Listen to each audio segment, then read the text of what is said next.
जय श्री शनिदेव। शनिदेव ने बताया कि किन लोगों को मैं कंगाल कर देता हूँ और किन लोगों को धनवान।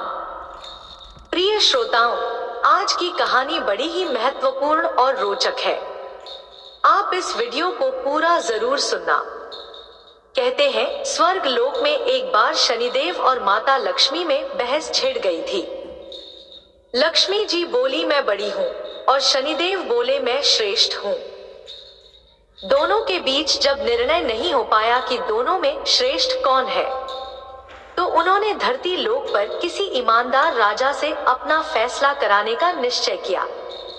उन दिनों धरती पर प्रयागराज में एक श्रीवत्स लाल नाम के राजा रहते थे। वे अपने न्याय के लिए दूर दूर तक प्रसिद्ध थे। शनिदेव और माता लक्ष्मी राजा श्रीवत्स के पास गए और झगड़े की वजह बताई कि हम दोनों में यह सिद्ध नहीं हो पा रहा है कि श्रेष्ठ कौन है। कृपया आप ही हमारा निर्णय कर दें। शनिदेव और माता लक्ष्मी की बात सुनकर राजा श्रीवत्स बहुत बड़े धर्म संकट में फंस गए कि दोनों में से किसको बड़ा कहा जाए। यदि शनिदेव को बड़ा बता दिया तो माता लक्ष्मी रूठ जाएंगी, और लक्ष्मी रूठ गई तो हमारे राज्य की सारी धन वैभव संपदा नष्ट हो जाएगी। यदि शनिदेव को रुष्ट कर दिया तो शनिदेव अपने दृष्टि से सब नष्ट भ्रष्ट कर डालेंगे। राजा साहब जब किसी नतीजे पर नहीं पहुंचे तो शनिदेव और लक्ष्मी जी उन्हें 1 माह का समय देकर चले गए और कहा कि हम 1 माह बाद आएंगे, तब तक तुम खूब सोच विचार लो। उनके जाने के बाद राजा की रातों की नींद हराम हो गई। वे हर क्षण इसी बात को लेकर चिंतित रहने लगे कि 1 माह के बाद जब शनिदेव और माता लक्ष्मी आएंगे तो वो किसे श्रेष्ठ बताएंगे, क्या निर्णय देंगे। उनके सामने परिस्थिति बहुत ही विकट थी। वे जानते थे कि एक को बड़ा बताएंगे तो दूसरा नाराज हो जाएगा और उन पर उनके राज्य पर बहुत बड़ा संकट आ सकता है। राजा की वैष्णवी नाम की एक पतिव्रता रानी थी। पति को अत्यंत चिंता में देखकर रानी ने पूछा, महाराज, आप किस बात को लेकर परेशान हैं? कृपया आप अपना दुख हमसे कहिए। राजा ने अपनी पत्नी को सारा हाल कह सुनाया। रानी ने राजा को एक सुझाव दिया कि देखिए, आप अपने मुख से किसी को बड़ा या छोटा मत बताइए। अपनी अपनी जगह दोनों ही श्रेष्ठ है। उनके बड़े छोटे का फैसला आप उन्हीं पर छोड़ दीजिए। राजा की पत्नी ने कहा, आप एक काम करिए, 1 सोने का और 1 चांदी का सिंहासन बनवाइए।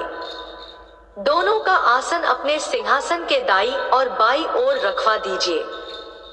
सोने का सिंहासन आप अपने सिंहासन से दाईं ओर लगवाइए और चांदी का सिंहासन बाईं ओर लगवाइए।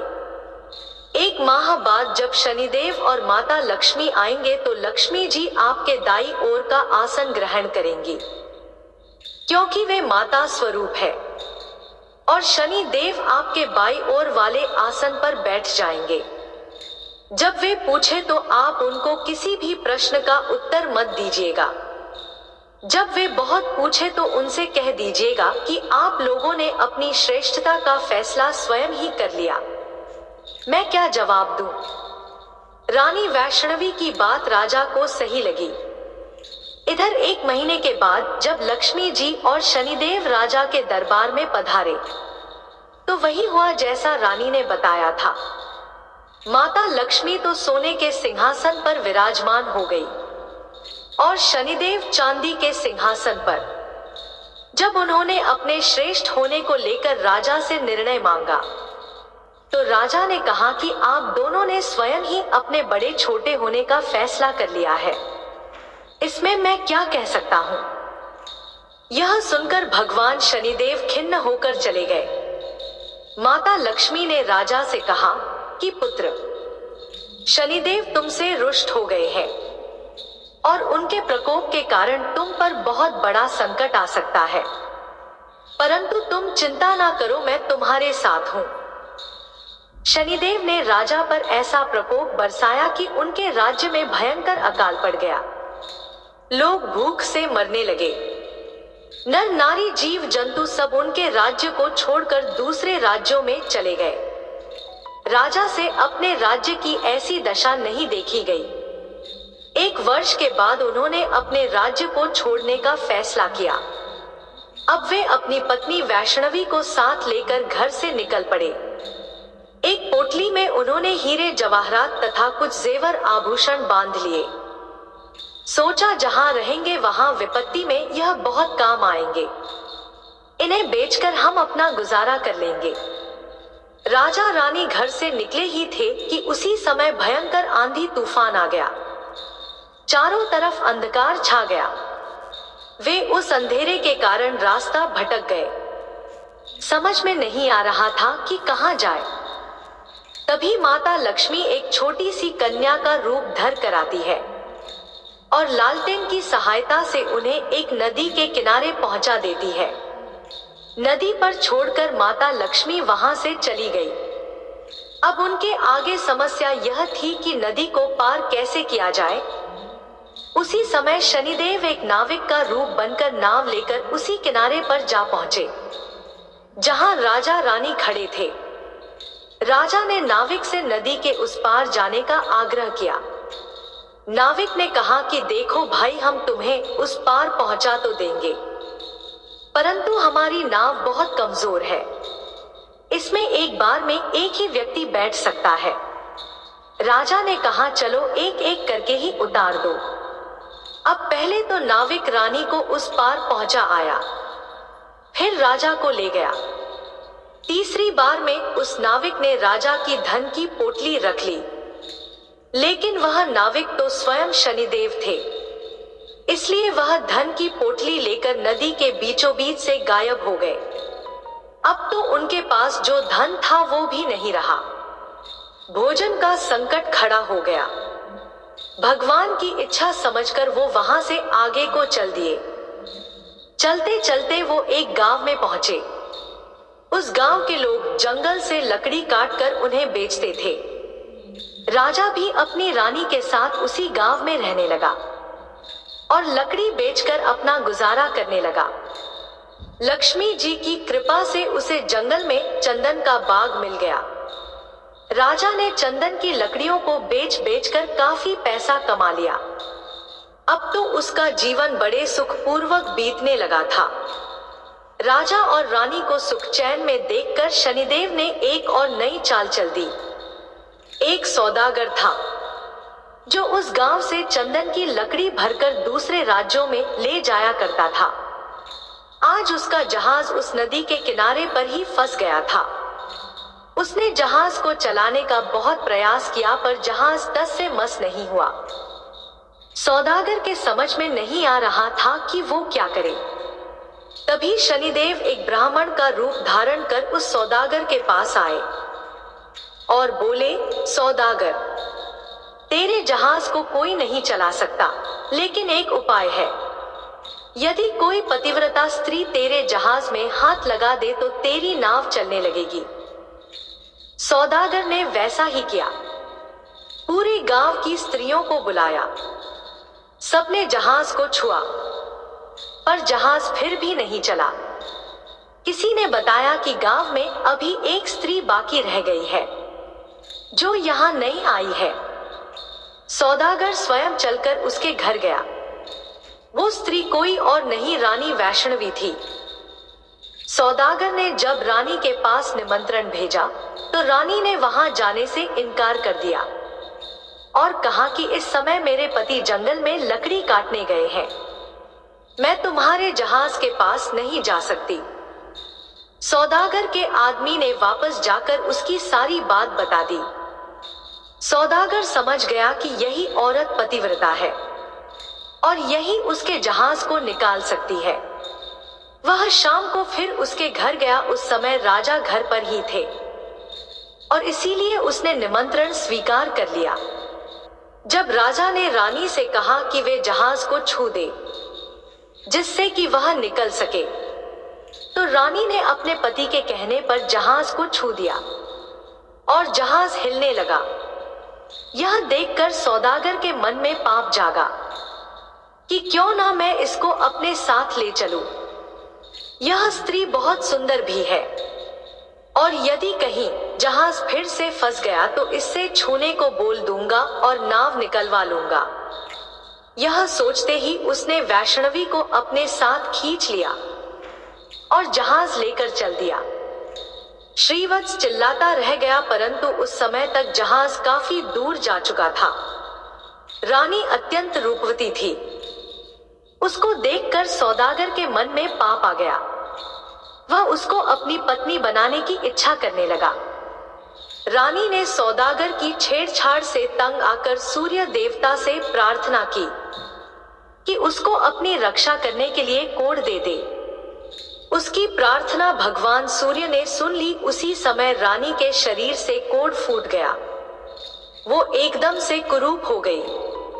उसके कुरूप शरीर को देखकर सौदागर उसके पास नहीं जाता था, पर वह रानी को हमेशा उसे अपने साथ रखता था। इधर राजा रोते बिलखते नदी किनारे से चल पड़े। वह इसी उम्मीद में थे कि यदि जहाज उस तरफ से गुजरा तो वह अपनी पत्नी को छुड़ा लेंगे। आखिर उसको जहाज का कहीं पता नहीं चला, तो वो नदी किनारे आश्रम के साधुओं के साथ रहने लगा। अब तो राजा वहां पर साधुओं की सेवा करता था, उनकी गायों को चराता था और गायों के गोबर से उपले बनाता था। वो उपले लक्ष्मी जी की कृपा से सोने के बन जाते थे। इस प्रकार कुछ ही दिनों में उसके पास ढेर सारी सोने की ईंट हो गई। एक दिन जो सौदागर राजा की पत्नी को ले गया था, उसका जहाज उसी नदी पर आया। राजा ने सौदागर को पहचान लिया। उसने सौदागर को ईंट दिखाकर कहा, यदि सौदागर उसको साथ ले चले तो वह सोने की ईंट सौदागर को दे देगा। सौदागर ने राजा को पहचान तो लिया था, परंतु सोने की ईंटों के लालच में उसे अपने पास बैठा लिया। ईंटों को भी जहाज में भरवा लिया। जब जहाज चल पड़ा तो सौदागर ने राजा को नदी में फेंक दिया। राजा की चीख पुकार राजा की रानी ने सुन ली और उसने तुरंत एक तकिया जल में फेंक दिया। उस तकिए के सहारे से राजा एक पुल पर पहुंच गया। राजा को वहां के लोगों ने निकाल लिया। उन लोगों ने राजा से पूछा कि वह कौन है और कहां से आया है। तो राजा ने कहा कि वह एक अत्यंत दुखी आदमी है। उसका सब कुछ लुट गया है, उसके पास कुछ नहीं बचा है। वहां के लोग उसको पकड़कर राजा के पास ले गए। श्रीवत्स ने राजा से नौकरी मांगी। राजा ने श्रीवत्स को अपने यहाँ बगीचे में माली का काम दे दिया। प्रिय श्रोताओं, राजा की एक पुत्री थी। उसके लिए नित्य फूलों का सुंदर गजरा एक मालिन लाती थी। एक दिन राजकुमारी ने मालिन से पूछा कि आजकल गजरे कौन बनाता है? बहुत सुंदर गजरे बनाता है। मालिन ने राजकुमारी को बताया कि एक नया नौकर आया है जो बड़े ही सुंदर गजरे बनाता है। राजकुमारी ने उस नौकर को देखने की इच्छा जताई। जब उसने राजा को देखा तो वह उस पर मोहित हो गई और राजा से ही ब्याह करने की जिद ठान ली। राजा ने बहुत मना किया, परंतु जब राजकुमारी नहीं मानी तो उन्होंने लाचार होकर दोनों का ब्याह कर दिया और जंगल में एक मकान दे दिया। धीरे धीरे समय बीतता चला गया। कुछ दिन बीते तो राजा श्रीवत्स ने राजकुमारी से कहा कि ऐसे बेकार बैठे रहकर मेरा मन नहीं लगता है। तुम अपने पिता से कहो कि मुझको जहाजों की चुंगी का ठेका दे दे। राजकुमारी ने अपने पिता से यह प्रस्ताव रखा तो राजा ने भी कहा ठीक है। अब तो श्रीवत्स अपने आने वाले जहाजों से चुंगी लेता था। इसी प्रकार जब 7 वर्ष बीत गए तो शनिदेव का प्रभाव खत्म होने को आया। एक दिन सौदागर का जहाज वहीं से निकला। श्रीवत्स ने उस जहाज को रोककर उसे आगे जाने से रोक दिया। सौदागर को यह देखकर बड़ा क्रोध आया। वो तुरंत शिकायत लेकर राजा के पास पहुंचा। राजा ने जब श्रीवत्स से पूछा कि वो सौदागर के जहाज को क्यों नहीं जाने दे रहा है, तो श्रीवत्स ने बताया कि महाराज, इस सौदागर के पास मेरी सोने की ईंट है। यह मेरी सोने की ईंट नहीं दे रहा है। राजा ने कहा, तुम्हारे पास क्या प्रमाण है कि इसके पास जो ईंट है वो आपकी है? तो श्रीवत्स ने कहा, महाराज, आप इसे दरबार में सब लोगों के सामने बुलाइए। वे ईंट एक तरफ से जुड़ी हुई है। यदि सौदागर ईंट खोल देता है तो यह सारी ईंट उसकी है। यदि वह ईंट नहीं खोल पाता है तो उन ईंटों को मैं खोल कर दिखाऊंगा।